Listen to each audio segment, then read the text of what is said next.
Marami tayong nakikita ang mga establishmento sa paligid natin na ika nga palasak na nating nababasa. Pero hindi nyo ba naiisip kung sino?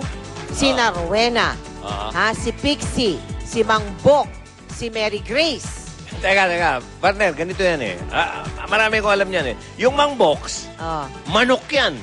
Oo. Magka-rhyme pa nga eh. Yung Pixies, bangus. Aha. Yung Mary Grace, isimada. Aha. Ayan. At yung Rowenas, buko tarts.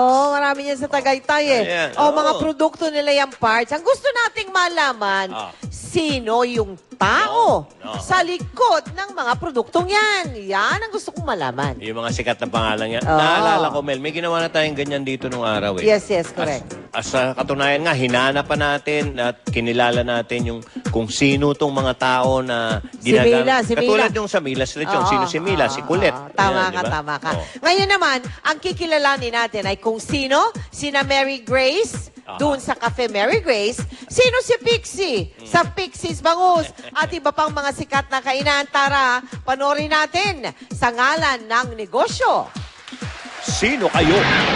Ang super sweet na si Mary Grace, ang very thoughtful na si Rowena, ang very yummy na si Pixie, at ang malaman na si Mang Box. Sa ngalan ng negosyo, ngayon, mabibigyan na ng mukha.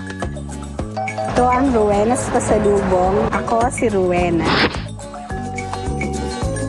Sa habaan ng highway papuntang Tagaytay, hindi magkamayaw ang mga tao sa paninda ni Rowena Mendoza, ang may-ari ng Rowena's Pasalubong.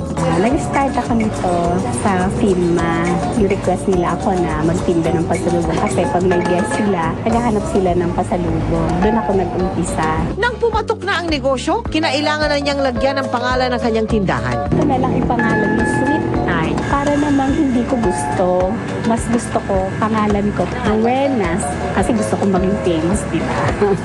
Talaga namang sumikat ng todo-todo si Rowena dahil ang mga bumibisita sa Tagaytay ay hindi maaaring walang daladalang pasalubong mula kay Rowena's. Affordable siya. 160 yung aming tart, yung buko pie, tsaka yung blueberry, choco mousse. Yung Silvana namin is 180. Ang bestseller namin yung blueberry cheesecake, strawberry cheesecake. Ang pinangarap ni Rowena Mendoza na kasikatan, ngayon, ang kanyang pangalan ay bukang bibig na ng lahat. Ako po ay si Mary Grace at ito po ang Mary Grace Foods.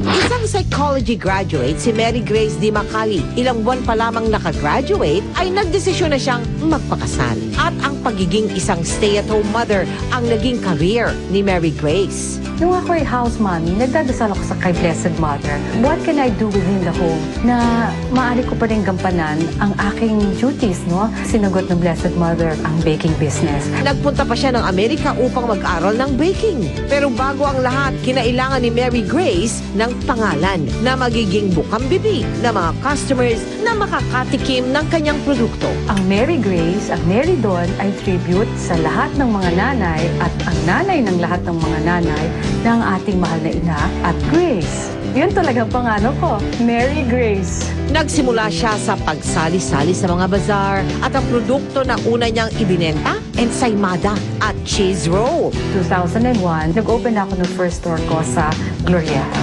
Ang flagship product ng Mary Grace ay ang aming ensaymadas topped with queso de bola at ang aming cheese rolls na nasa gitna cheddar cheese. Naging matagumpay na ang Mary Grace dahil nakapagpatayo na ito ng cafe na hindi lang ensaymada at cheese roll ang binebenta, nandiyan na rin ang iba't ibang klase ng cake at pasta na talaga namang napakasarap. I think naging matagumpay dahil we made the very best, just like mothers do. Ngayon, kahit sino ay maaari nang makaramdam ng espesyal na pagtingin ng isang ina sa pamagitan ng Mary Grace. Inihaw na boneless bangus na walang kaliskis, yan ang bestseller ng Pixie Sinugba. Pero sino ba si Pixie? Pixie is my sister. She's second to the eldest. Pixie is her nickname. Her real name is Silvia Marie Valencia. She's currently assistant basketball coach in Ateneo de Manila. Ang nickname na Pixie ay hinango daw sa doktor ni Pixie. Nang kolehiyo ang mga anak ay pinili na ng mag-asawang Valencia na dito na sa Maynila mamalagi. My sister was drafted from national team women's basketball. While Pixie was in basketball, she had a hard time finding food with high protein, low fat. One day, my mom and my dad nagluto sila ng bangus. Dinala ni Pixie siya sa practice nila and then maraming nasarapan. Dito na nga nagsimula ang kanilang matagumpay na negosyo. Pinaka-main naming product is inihaw na boneless bangus na walang kaliskis. Yung price ng isang bangus nasa average ng 160 pesos. Healthy na, sulit pa sa bulsa. Yan ang Pixie, ang bangus na talagang pwedeng ulam ng bayan. Bok, bok, bok, bok, bok. Mang box, manok.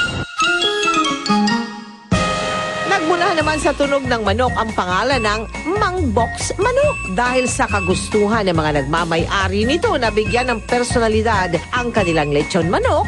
Mang box, yung sound ng manok, bok, bok, bok, bok. Para magkaroon ng personalidad, yung kumpanya, yung pangalan, ginawang Mang Box Manok. Nakatulong naman daw ng malaki ang nakatutuwang pangalan na ito ng Mang Box. Naging instant hit kaagad sa mga Pinoy ang kanilang lechon manok. Tao ba yan o ano?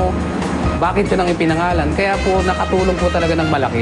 Sa halagang 199 pesos, dekalidad naman daw na manok ang inyong matitikman. Usually kasi yung iba pong competitors namin gumagamit ng tanglad eh. Hindi na po namin kailangan gumamit ng tanglad para mawala yung dansa. Pangalawa po yung sauce namin. Yung sauce pa lang, ulam na. At kung matitikman nyo raw itong kanilang lechong manok, mapapabok-bok-bok kayo sa sarap ng Mang Box Manok. Buong tapang nilang ipinagmamalaki na sila ang mukha ng mga pagkaing ating hinahanap-hanap.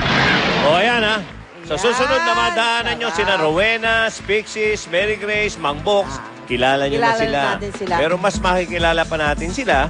Aba, matutuwa kayo at makikilala Ano? Dahil nagpadala sila ng sample Ayun! ng kanilang mga Masarap! specialties. Ilabas nyo na yan, mga boys. Patikim na. Ayan ako, ang daming sample. Sige, bigay na yan. Yan. Okay. Babalik po ang Mel and Joey. Okay.